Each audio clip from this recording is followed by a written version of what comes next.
cumplimos un anhelo postergado por la situación que ya conocemos.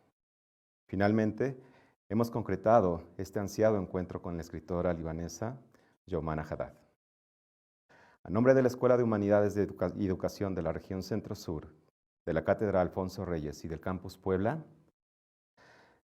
les agradecemos profundamente que se encuentren aquí, que nos acompañen a través de Facebook, de la Cátedra Alfonso Reyes y de la Escuela de Humanidades, a quienes nos acompañan aquí en el auditorio, y extendemos profundamente el agradecimiento a Yomana Haddad. Yomana, muchísimas gracias por acompañarnos.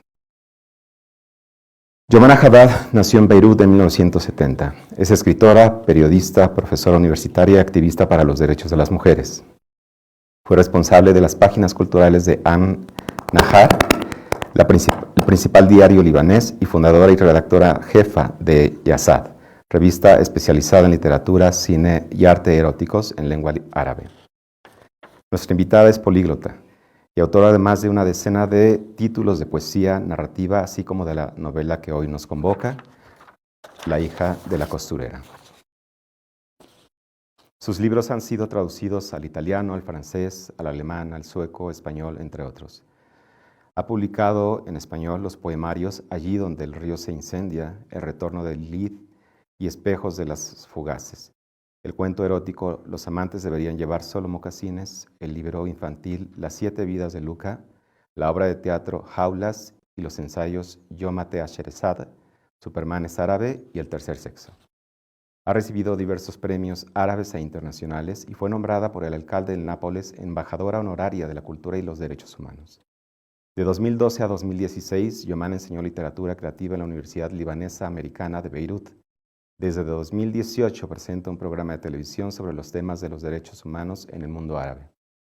También fundó un centro para jóvenes para la difusión de los valores de la igualdad, inclusión, laicidad y libertad en el Líbano. Bienvenida nuevamente, señora Yomana, a México, a Puebla y al TEC. Gracias. Un gran placer y un honor estar aquí con usted. Muy bien, gracias. Pues para empezar, tengo un par de preguntas, quizá para adentrarnos un tanto a tu obra y también a fin de empezar a conocerte un poco más, no como necesariamente escritora, sino como persona. La primera de estas es, ¿por qué los amantes deberían llevar solo mocasines? ¿Esta es tu primera? Sí. Yo pensé que ibas a cerrar con esto, pero no empezar. Bueno, porque es mucho más fácil descansarse cuando llevas mocasines, obviamente. Y el tema del libro necesitaba descansarse fácilmente. Ok, muy bien. Ok, nuestra siguiente pregunta es, ¿qué es o qué representa el mar para Yomana Haddad? ¿El mar? El mar. Bueno, muchas cosas que también cambian con el tiempo. Pero cuando era niña, desde nuestra casa, solo podía ver una parte muy pequeña del mar. Beirut está bordada de mar, pero yo podía solo ver una parte. Y ya que vivía en una realidad bastante dura, representaba para mí una forma de mañana mejor, de salvación, de fuga, de viaje, de sorpresas, de ¿Descubrimiento? De descubrimientos. Y entonces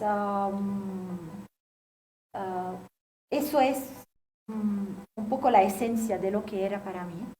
Después, con el tiempo y con los viajes, me enteré de cuándo es esencial en mi imaginario, porque es el único elemento que me tranquiliza y que me vuelve a mí misma. Con los otros elementos, ya que yo soy fuego, Entonces, con los otros elementos estoy siempre dando de mí misma a la afuera.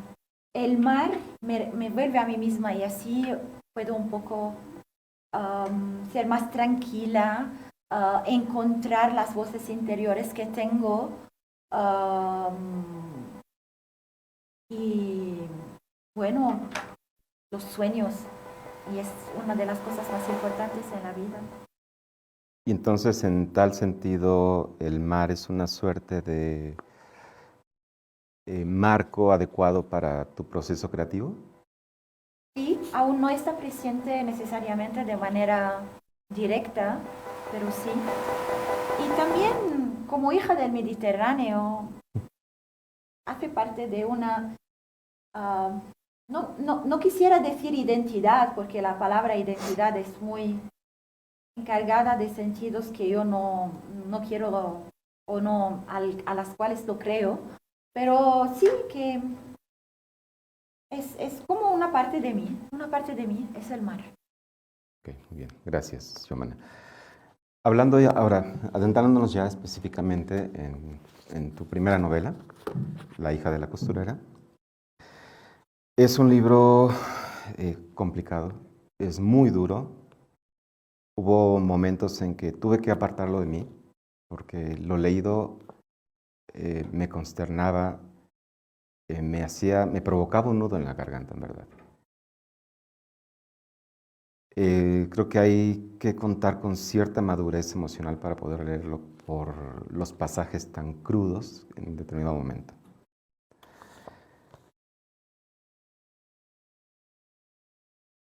¿En qué sentido dirías que Youmana está aquí en este libro, en esta novela?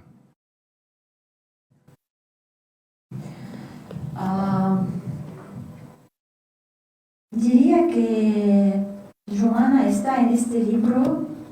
Bueno, Youmana ya está en todos los libros, pero en este libro está la mayor parte de mí. Y quizás es por eso que tardé en escribirlo. Tenía las ganas de escribir este libro desde muy pequeña y siempre dijo que quizás empecé a escribir para poder escribir este libro un día, pero no era lista y quizás es esta la razón, una de las razones. No era lista para desvelar esta parte tan grande de mí, ya que no somos solo lo que somos, sino también lo que llevamos. Llevamos de nuestro pasado, de las generaciones que estaban ahí, de nuestra historia, de las heridas que hemos heredado y de las que hemos causado. Y entonces has hablado de madurez para poder leer este libro. También necesitaba madurez emocional para poder escribirlo, porque confrontar estos temas y a cualquier momento no quería ser melodramática. Es esto el que para mí era el peligro escribiendo este libro. Entonces, poder hacerlo sin caer en el sentimental, superficial, necesitaba para mí esperar quizás 40 años para poder escribirlo un día. ¿Y en qué momento hubo algún factor que catapultó el sentarte a escribir y decir, este es el momento? No, un factor que podría tocar o reconocer, no, quizás es un conjunto de factores, un cúmulo, pero sobre todo una cierta urgencia porque, y lo digo también sin dramatización, yo soy de aquellos que puedan decidir irse en cualquier momento y quisiera escribirlo antes de irme. Entonces me enteré de esta urgencia, que quizás tengo que hacerlo antes de poder estar libre de hacer otras cosas o tomar otras decisiones irreversibles en mi vida. ¿Y fue liberador para ti? No pienso que escribir nuestros dolores es liberador. Leo muchísimo sobre eso y hay gente que lo dice. No, pero es necesario. No es liberador, no es una forma de, ¿cómo se dice? To heal, de sanar, de sanar. No es una forma de terminar con los demonios que tenemos adentro, pero es una forma de reconocimiento a estos demonios. Aquí estáis, os veo, os reconozco, voy a contar tus historias y compartir esto con otros, pero no es liberador en el sentido de la liberación, no. Porque no es que el peso está menos ahora, no, sigue siendo en mi carne, en mi sangre, sigue formando parte de mí esta historia. Y sigue, ¿cómo se dice? Latente, vigente. No latente, sino como it's burning, it's alive, sigue siendo viva. No está menos viva o menos dolorosa solo porque he podido contarla, pero y sabes que a veces siento una forma de como si me he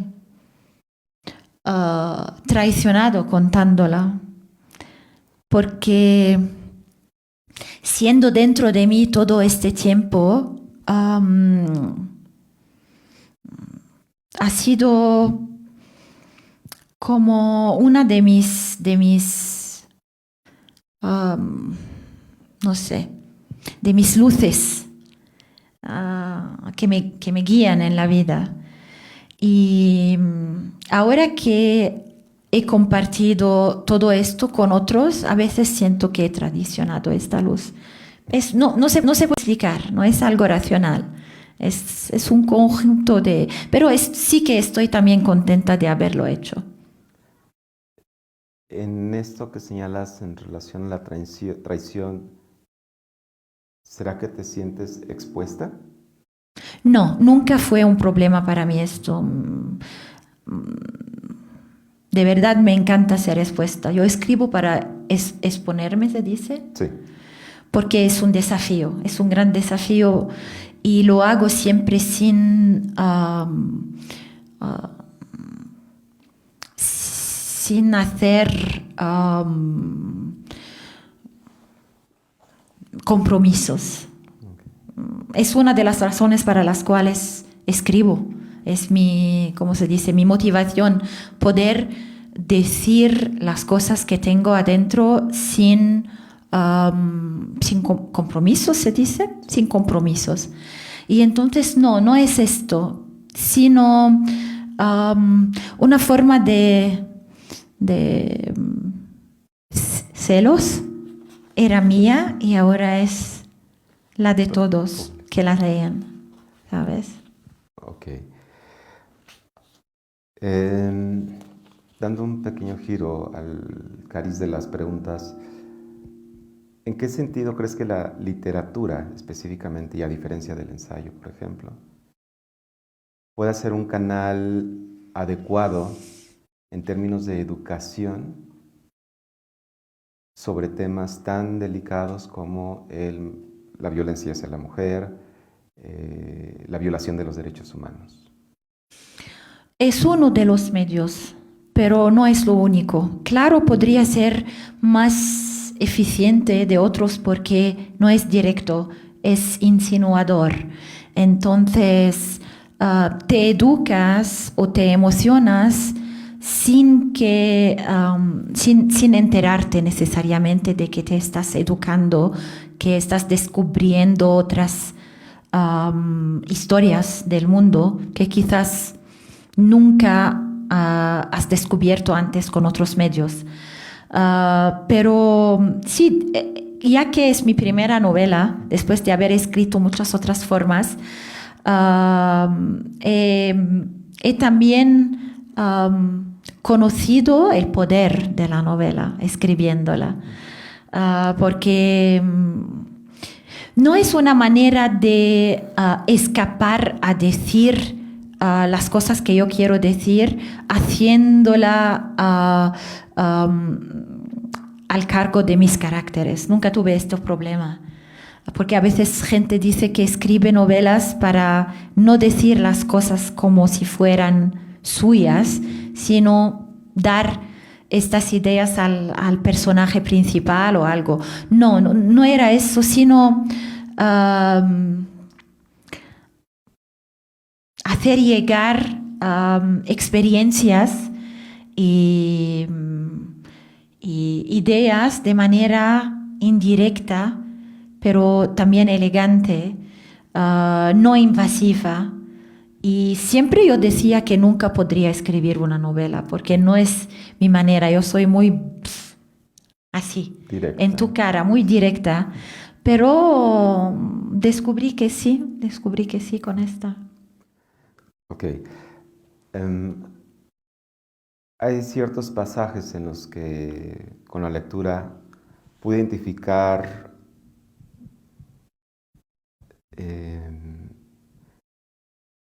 comportamientos que trascienden las fronteras, el idioma, que independientemente de dónde se lleven a cabo, son inclusive generalizables.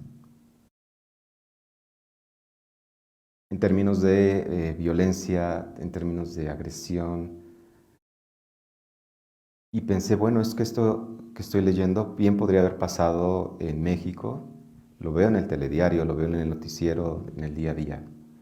O puedo encender el televisor en Guatemala o en el país que sea, y podríamos identificar comportamientos muy similares o acciones muy similares.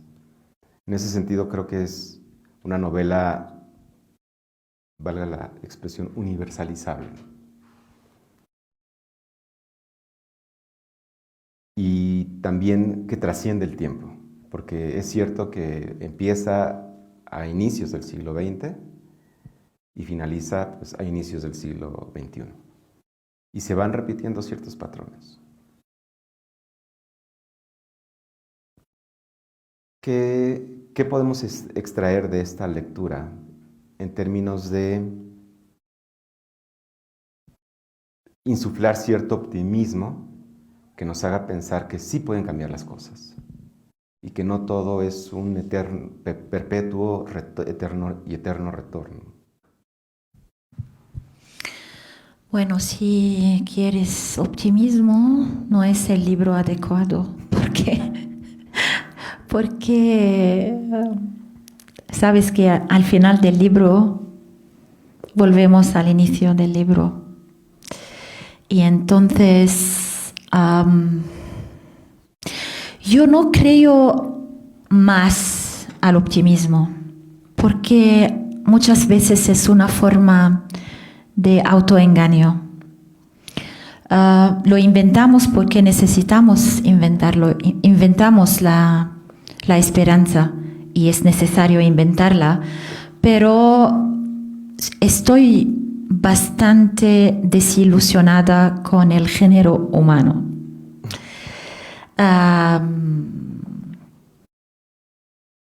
Entonces miro, como digo en el libro, en esos 100 años del cual habla el libro, entre el 1915 y el 2015, Solo en una familia,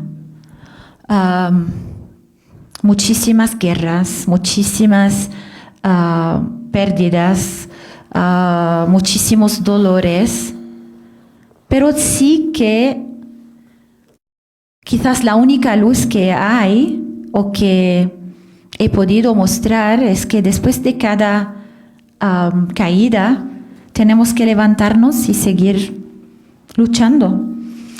Y quizás es la metáfora que más me puede resumir. Después de cada caída, seguir luchando. Y aún hay mucha violencia y mucha sufrimiento. Perdonen, mi español no es tan... pero también hay mujeres muy fuertes. Han sufrido muchísimo, pero han podido confrontarse con cosas que en general una de ellas no la puede soportar. Pero quisiera hacer una pregunta. ¿Todos aquí saben de lo que habla esta novela? No lo pienso. ¿Podría leer una pequeña parte? Claro que sí. Solo para introducirla a los que están. Voy a leer la parte final, en la cual explico por qué esta novela era necesaria.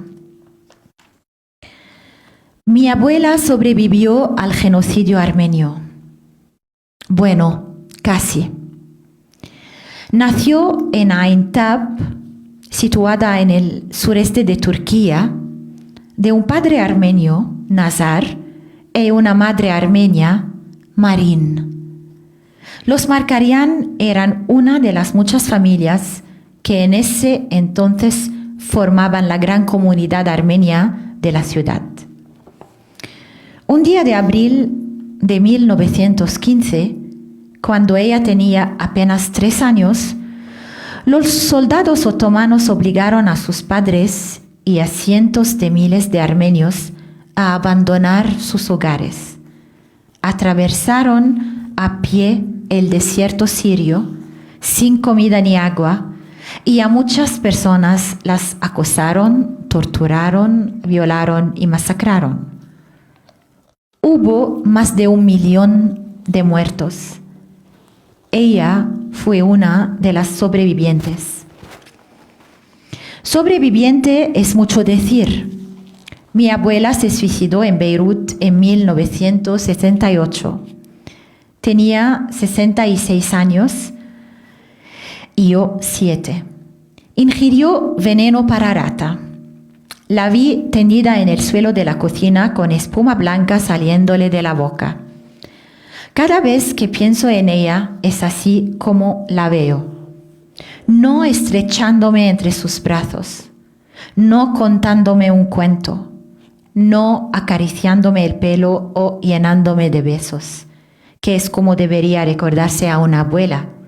No, nada más la veo tirada en el suelo, sin vida, y gritando en mi cabeza todas las dolorosas palabras que nunca dijo.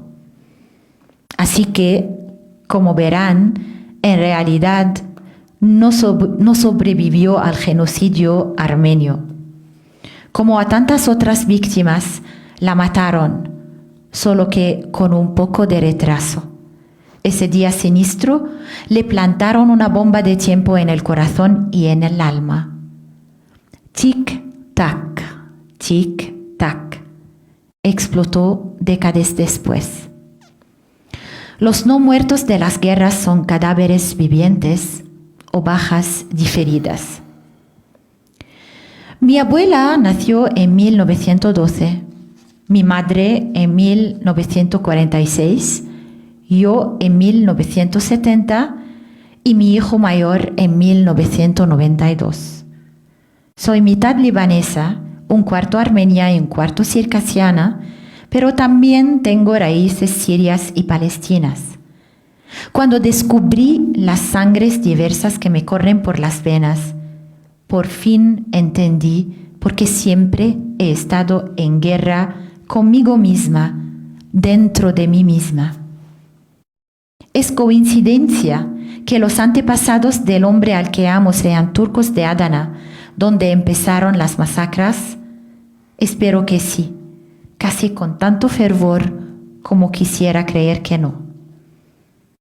A veces nos imagino a todos juntos, gente de diferentes edades y orígenes étnicos, que veneramos a diferentes dioses y hablamos en distintas lenguas y acentos, atrapados en un largo túnel interminable de conflictos sucesivos. Un crisol condenado llamado Medio Oriente, que ha sido testigo y sigue siéndolo de más luchas, adversidades y odio de las que pudieran jamás contarse. De Armenia a Líbano, de Palestina a Siria, para no mencionar Irak, Kuwait, Egipto, Yemen, y la lista continúa. Entonces, este libro, esta novela, cuenta la historia de mi familia, pero también y sobre todo la historia de la región de donde vengo, la zona de la región que se llama Medio Oriente, donde desde siempre casi, me parece a veces que desde siempre, hay guerras y odio y violencia y sigue siéndolo. Entonces, ahora, por ejemplo, en el Líbano, en mi país, estamos viviendo un momento muy duro, muy oscuro. Y cuando me pides sobre dónde encontrar el optimismo para creer que el cambio es posible, yo, hija de una guerra feroz en el Líbano desde hace 45 años y siguiendo vivir en un país donde sigue siendo mucha violencia, mucho odio, no puedo ayudarte en encontrar esta idea de que el cambio es posible. Quizás ahora es un momento bastante duro. Quizás si me haces la pregunta el año próximo, cambiaré. Lo espero, pero no veo mucha esperanza. Es como, y para un poco centrar el problema, porque siempre pienso en eso. ¿Quién hace las guerras? Rodrigo. ¿Quién las hace? Diría que es una cuestión multifactorial. Pero en el género humano, ¿quién hace las guerras? Los hombres. Gracias. Es parte de este sistema con el cual tenemos que terminar. De los hombres que hacen guerras, que tienen violencia, que necesitan para tener más confianza en sí mismos, matar, violentar y mil otras cosas horribles. Y pienso que el cambio sí que es posible, pero no como nos estamos comportando ahora. Necesitamos una revolución estructural, sobre todo con lo que concierne la manera con la cual son educados los niños. Así, en este lugar empieza todas estas tragedias, que es sobre todo la tragedia del hombre mismo, porque no pienso que los hombres están viviendo el máximo de su potencial, siendo tan violentos, tan, ¿cómo se dice? Greedy. Agresivos no, pero agresivos, claro, pero greedy, que nunca se contentan. ¿Capriciosos? ¿Ambición? No, adoro a la ambición. Esta no es ambición. Esta no, que no es ambición. Sí, avaros, sí, de poder. Entonces, claro que este es el punto en el cual todo tiene que empezar. Y no hablando solo de estos temas, sino sensibilizar a los padres, a las madres, de que nos está costando demasiado educar a los niños a no estar bien con sus emociones, a querer siempre hacer guerras desde muy pequeños. Los juegos que dan a los niños, la manera con la cual no les permiten expresar sus emociones o llorar o ser sensibles, todo eso tiene que cambiar. Pienso que el mundo empezaría a estar mejor si empezamos a educar nuestros niños como si fueran niñas. Ok. Me gustaría retomar este tema un poquito más adelante, si me permites regresar a la novela, porque hay un personaje que a mí me llamó poderosamente la atención, y es el personaje de Kaya, que quizá es la que padece más pérdidas, y conforme iba leyendo me surgía la pregunta ¿de dónde saca esta mujer la fuerza para continuar? Bueno, no sé, yo también muchas veces me he hecho esta pregunta.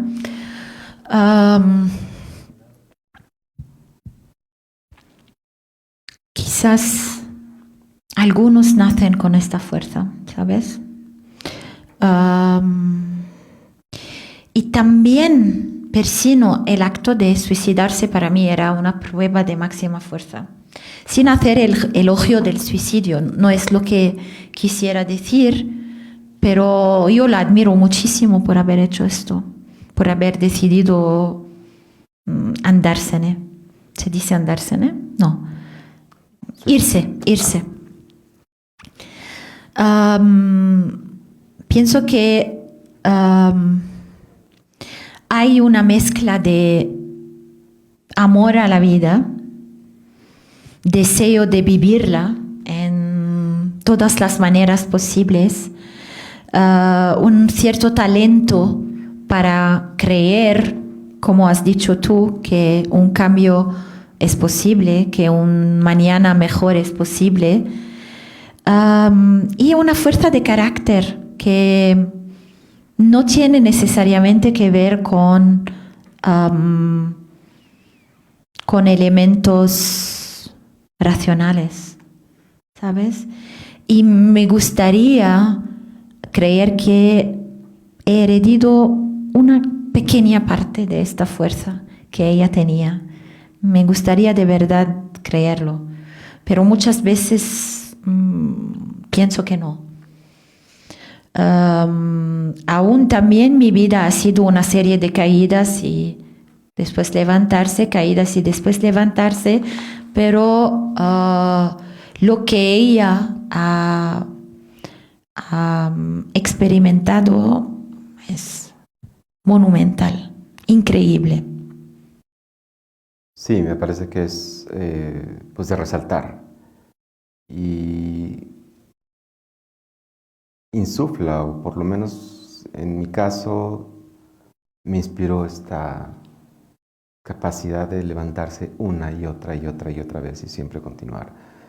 Y en efecto, y no se trata de hacer apología del suicidio, pero ciertamente pues el valor con que lo hace y termina con su vida. Es que el suicidio en mi parte del mundo es un gran tabú y lo consideran una forma de debilidad. Y nunca he soportado esta cosa. Nunca he soportado este juicio de que es una forma de debilidad. No. Necesitas una gran dosis de valentía. Valentía para decir, ya, no quiero más y quiero irme. Hay un par de pasajes que me gustaría retomar a modo de pregunta. ¿Cómo se puede añorar la inexistencia preexistente? Preferir el no ser al dejar de ser. ¿Es el dolor acaso lo que nutriría tal sentimiento, tal idea? Sí, siempre pienso en esto porque vivir y los daños de haber vivido son irreversibles.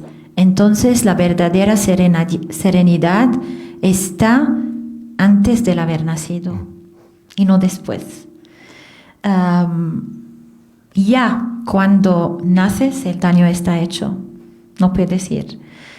Y entonces sí, es esta. A veces es, ¿cómo se puede decir? Deseo esta forma de serenidad. Pero nadie nos pregunta si queremos nacer o no, desgraciadamente. Y quizás si nos los piden, diríamos de sí por curiosidad. Quizás. Y es como la gente que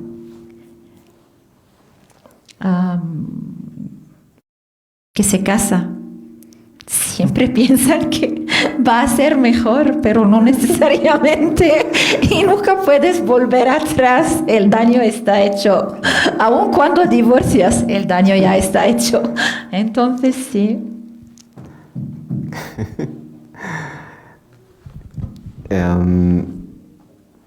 Entonces, ¿qué importa más, la fidelidad con uno mismo o la fidelidad al otro?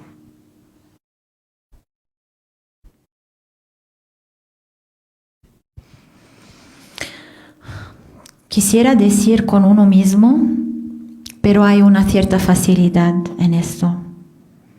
Una cierta facilidad a perdonarse el traicionar al otro, solo con la excusa de decir, bueno, pero he sido leal a mí mismo o a mí misma.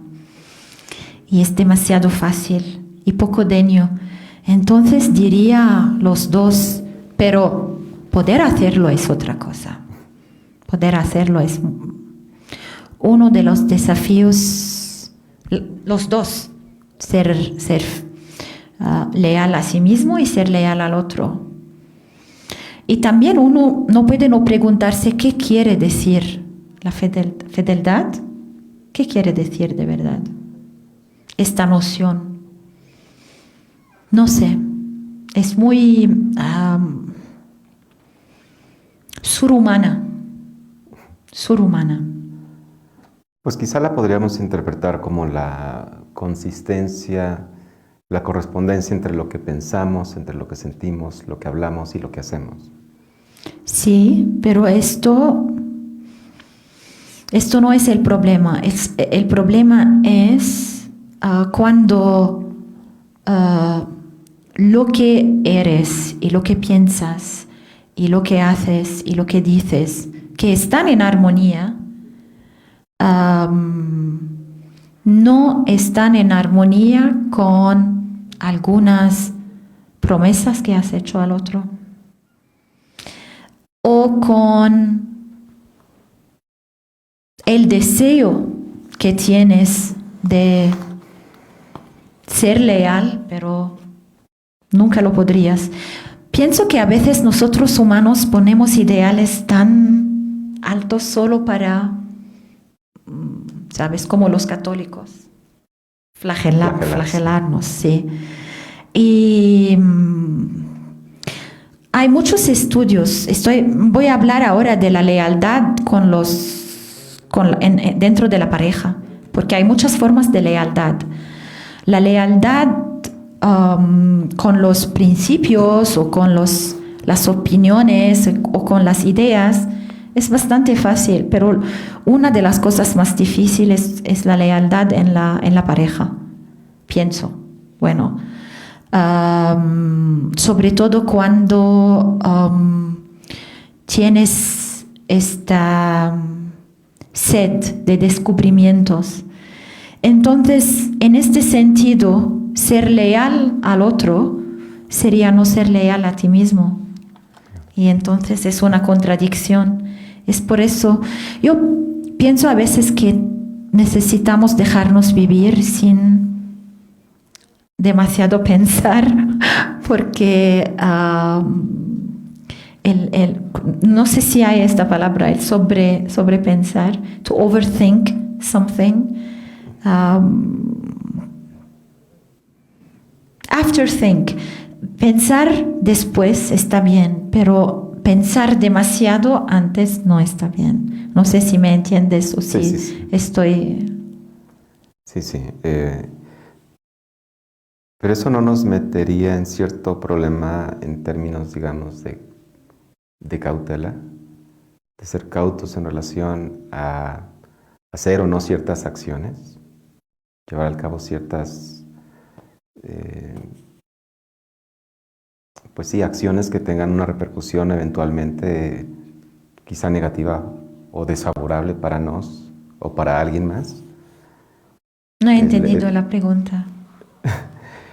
El hecho de no quizá pensar o repensar antes de actuar, sino quizá más bien dejarse llevar, ¿no nos puede eventualmente generar más conflictos? Sí, claro, puede, pero los conflictos son uno de los lados más interesantes de la vida. Yo no podría nunca vivir sin conflictos. He ido a pasar 2 meses, yo soy libanesa, entonces el conflicto hace parte de mí. El conflicto en el sentido de conflictos interiores, como con los otros, como con la vida, como con todo. Y este verano, ya que, como te conté, Rodrigo, estoy confrontándome con problemas a escribir, pensé que quizás pasar 2 meses en un lugar sereno podría ayudarme a centrarme. Y lo hice en el cuadro de una residencia de escritura. Y el Líbano era un infierno en aquel momento. No había electricidad, toda la situación era muy complicada, gente desesperada, devaluación de la moneda. Y yo fui a este paraíso europeo y fueron los 2 meses más miserables de mi vida, porque no me encontraba, no es mi lugar. Y cuando volví en Beirut, también sin hacer el elogio de la miseria, porque no es esto, pero esta cosa que siempre te pinche, te hace levantar por la mañana diciendo, hoy voy a hacer lo mejor que puedo para cambiar una pequeña parte de esta miseria que tengo cerca en mí y cerca de mí. Es una de las razones para mí de vivir. Me da motivación para seguir viviendo. Y entonces sí que esto podría generar conflictos, pero también esto nutre la escritura, nutre el imaginario, nutre los fuegos que tenemos dentro. Y claro que necesitamos algunos momentos de serenidad, así como algunos momentos de lluvia, pero no siempre.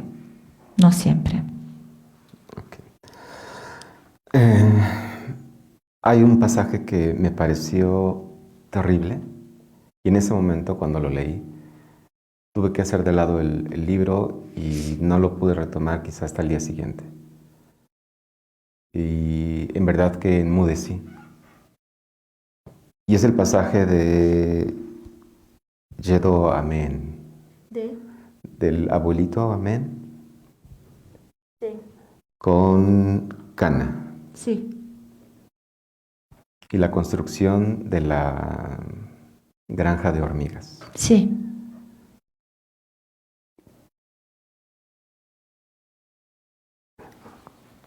¿De dónde brota, por ejemplo, esa fuerza para escribirlo? Porque a mí como lector me costó trabajo. El pasaje básicamente, en síntesis, habla sobre el abuso a una niña de 5 o 6 años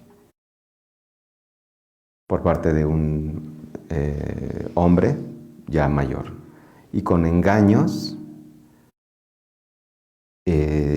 la conduce a que le practique una felación. Y en verdad quedé en silencio. ¿Cómo es? Déjame decirte una cosa.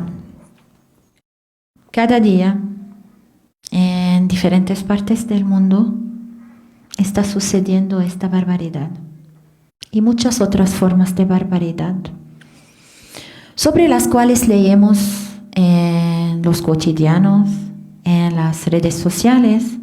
Sabemos que suceden, pero pienso que hemos llegado a un punto de, no quiero decir indiferencia, sino de colmo, de cuando ya estás lleno, ¿cómo se dice? Colmado. De colmado, que no generan en nosotros el horror que tienen historias parecidas que generar en nosotros para poder cambiar lo que está sucediendo.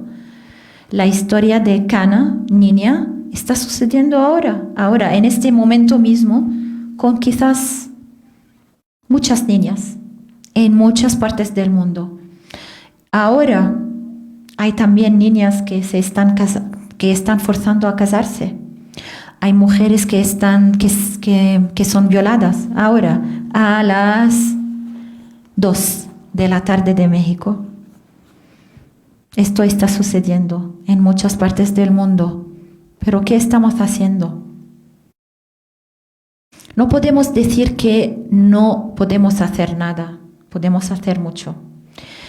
Y para mí, contar esta historia en particular era una forma de vengarme de la indiferencia del mundo. Vengarme de la indiferencia del mundo. Porque a veces nos contentamos de una like o de un comment para expresar una posición. Basta con las palabras. Basta con las palabras. Yo pienso, soy una defensora de los derechos humanos, lo sabes. Pero hay una razón en particular por la cual, permíteme confesarlo, no puedo decir que soy contra la pena de muerte. Y es porque pienso que los pedófilos tienen que ser matados. No me importa si son malatos, se dice, si son enfermos. No me importa si no tienen ni idea de lo que están haciendo. No me importa nada de eso. Tienen que ser matados. Y yo lo podría hacerlo, yo, con mis manos. Entonces, por ser consecuente con mí misma, sé que esa es una debilidad mía, pero es mía. No puedo ser contra la pena de muerte. Porque es una barbaridad. Tú puedes destruir las ganas de vivir en un ser humano haciendo una cosa así. Y no hay justificación. No hay. Pero hablamos de mocasines, por favor, Rodrigo. Estamos deprimiendo a la gente. Ok, muy bien. ¿Qué les por parece favor, si entonces es demasiado pesante. Si abrimos una sesión de preguntas y respuestas con quienes sí, nos acompañen por favor. acá, por favor?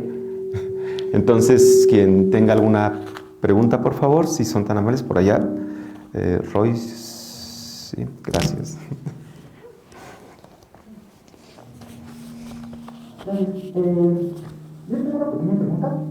Puedes bajarla porque solo para entender. Desde su perspectiva, y llegando a la conclusión del libro, ¿considera que la violencia y la guerra es algo nativo del ser humano y que se tiene que enseñar a reprimirlo o no serlo? ¿O es al revés, que es algo que no es nativo en el ser humano y que se ha heredado y que se ha enseñado? Es una buena pregunta. Pienso que es una mezcla de los dos, pero que favorizamos esta tendencia que el ser humano en general tiene a la violencia. ¿Por qué lo digo? Porque he dicho que tendríamos un mundo mejor si empezamos a hacer crecer los niños como si fueran niñas. Porque si estudias los porcentajes de violencia en base al género, te vas a enterar de que los hombres son mucho más violentos de las mujeres, mucho más. Y esto no es porque del testosterona y de todo esto, no. Es porque desde muy pequeños se motivan los motivan a ser violentos con los juguetes agresivos, con reprimir su sensibilidad, con el encorajar los comportamientos así que se dice viriles, ¿sabes? Y también educando a las hijas de manera condescendiente, lo que hace que ellos piensan que las niñas son menor de ellos.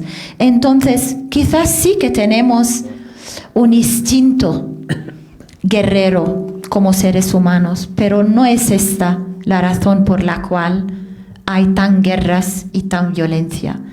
La mayor razón es la manera con la cual educamos a los niños. Y los números pueden muy fácilmente comprobar lo que digo. Gracias. ¿Alguna otra pregunta? Sí, por favor, por acá adelante. Gracias. Entonces, ¿consideras que la violencia viene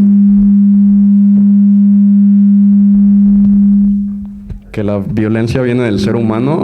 O digo, que viene del hombre solamente y no del ser humano? No he dicho esto. Yo digo quizás hay instinto violento dentro del ser humano, que sea mujer o hombre, pero que en el hombre está reforzado desde que el hombre está muy pequeño, reforzado y encorajado con la educación, con toda esta manera de explicar qué es un hombre, que es una manera muy deformada de explicar el ser hombre. Entonces, no estoy diciendo que el instinto está solo en los hombres, pero está nutrido en los hombres, mucho más que en las mujeres. Hay mujeres violentas, hay muchas mujeres violentas, pero no tan como el número de hombres violentos. ¿Entiendes? Gracias. ¿Alguna otra pregunta? Sí. Sí, adelante. Gracias.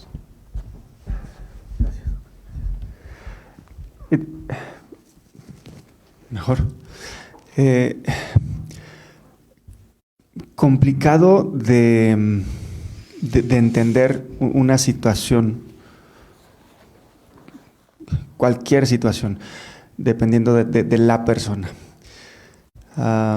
Más aún si en ese crisol de antecedentes se encuentra una serie de conflictos bélicos en la zona en la que vives. Yo particularmente tengo una una inquietud e incomodidad de hacia dónde vamos a ir como mundo, Sí. Con esta zona del Oriente Medio y con la incursión migratoria que hay hacia Occidente, particularmente hacia la Unión Europea. Percibo que eso que no querías llamar indiferencia, yo suelo llamarle que cada persona va en un tren. Te subes a tu tren de vida y te olvidas de los demás trenes, de todo lo que pase.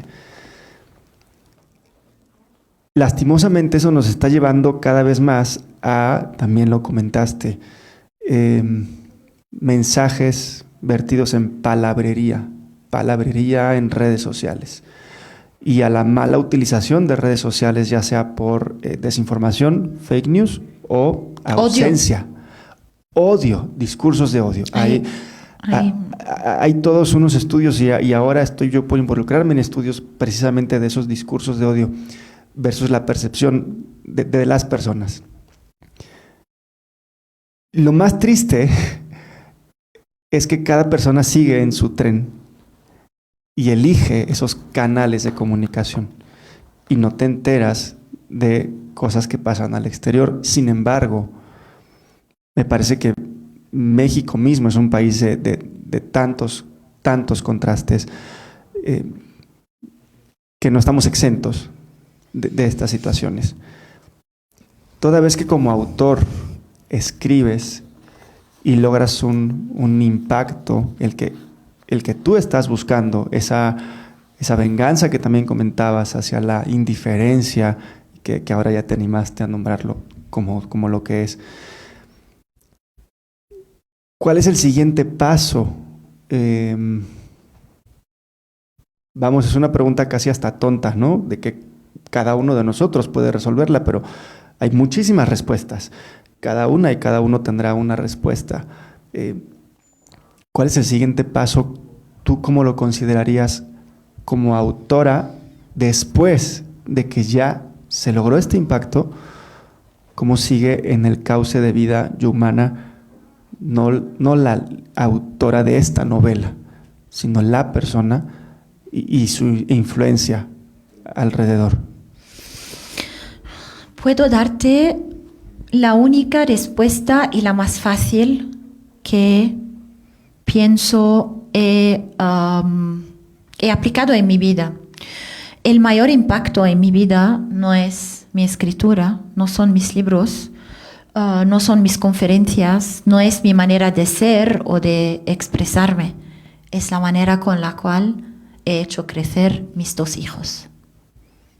¿Hay más fácil de esto?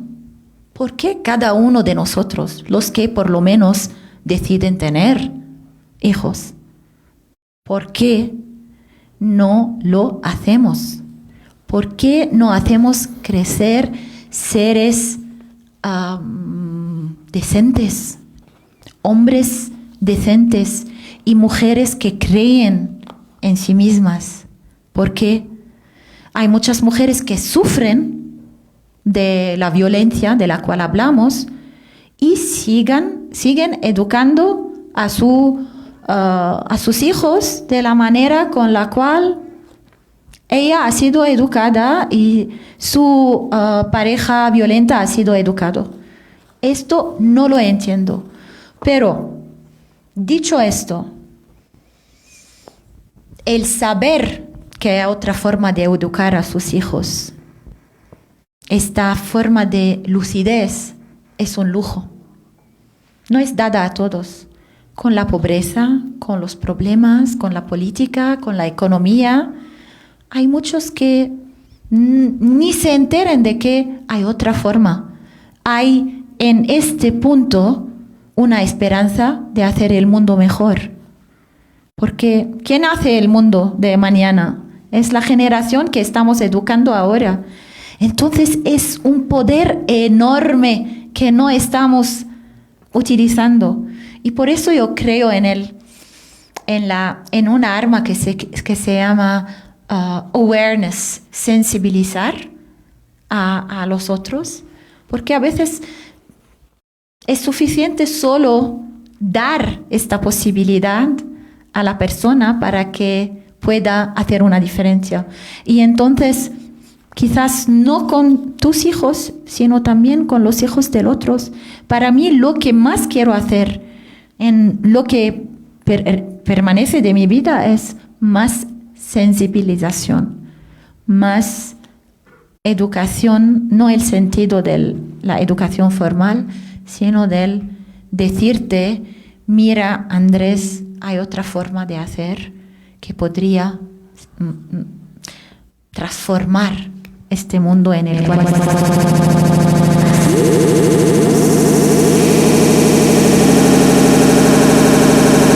de solucionar los resultados de este problema a la zona con la cual ya la hemos creando la solución del problema.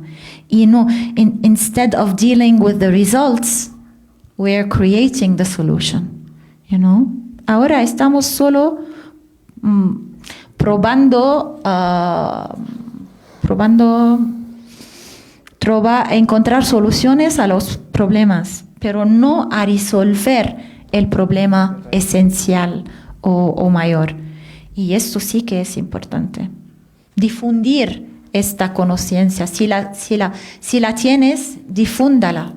Y no tener miedo de... porque, por ejemplo, al decir, por ejemplo, una broma homófoba, al escuchar una broma homófoba con un grupo de amigos, yo digo siempre esto, lo decía a mis niños. Si tus amigos están ahí contando una broma homófoba o sexista, ahí tienes la tentación de no decir nada porque no quieres que te dicen, eres aburrido, es solo una broma, ¿por qué haces siempre un gran...? Pero sí que tienes la responsabilidad de decir, esta es una broma sexista o racista o homófoba. Sí que es una responsabilidad porque el silencio es una forma de complicidad. Entonces, pues, pienso que esta manera muy fácil es muy eficiente para ir allá del donde estamos. Pero quisiera decirte algo, ya que hablaste de la onda migratoria, que estás preocupado y todo esto.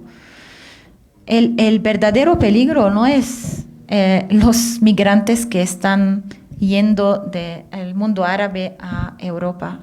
El verdadero problema es el egoísmo de Europa,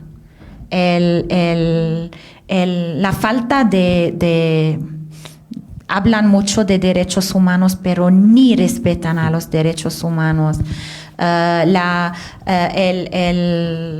El hecho de considerar los intereses económicos lo más importante. Entonces el problema no es los que están migrando, el problema es por qué lo están haciendo.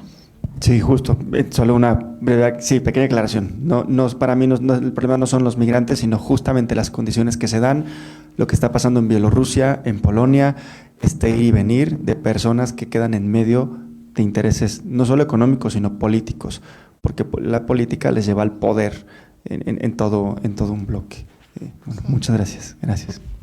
Gracias, Andrés. ¿Alguna otra pregunta? Ok. Sí. Ok, muy bien. Adelante, la última pregunta, por favor. Bueno, muchas gracias. La verdad, aprecié mucho la plática. Yo tengo una pregunta.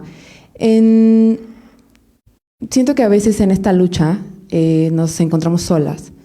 Y cuando, por ejemplo, en un grupo pequeño estamos escuchando este tipo de comentarios, ¿cómo encuentras la fuerza para seguir que no resulte desgastante? Porque también entrar como a un debate, pues la gente, hombres y mujeres y género que sea, a veces no escucha. Entonces, ¿cómo tú como mujer, como persona que quiere también hacer un cambio, encuentras esa fuerza para seguir y para tal vez convencer y poner un punto sobre la mesa y hacer conciencia sobre la otra persona? ¿Cómo hacerle? ¿Sabes? La meta nunca tiene que ser convencer. La meta tiene que practicar tu derecho de decir una cosa en contradicción de tus principios a frente de los otros. Solo así es suficiente. No tienes necesariamente que entrar en un debate con gente que te va a vaciar de tu energía, porque muchas veces es así. Pero yo lo llamo plantar un punto de interrogación. A veces no en todos, a veces en solo otra persona, pero sabes que este punto de interrogación que has puesto en la mente de esta persona que está ahí solo porque has tuvido el coraje de decir eso es sexista, no me gusta, puede transformar con el tiempo a esta persona, pero nunca podemos convencer de verdad y nunca tiene que ser nuestro objetivo, porque nos transforma en preachers. Yo no creo en el preaching, creo en el ser, en el modelo y en el expresar.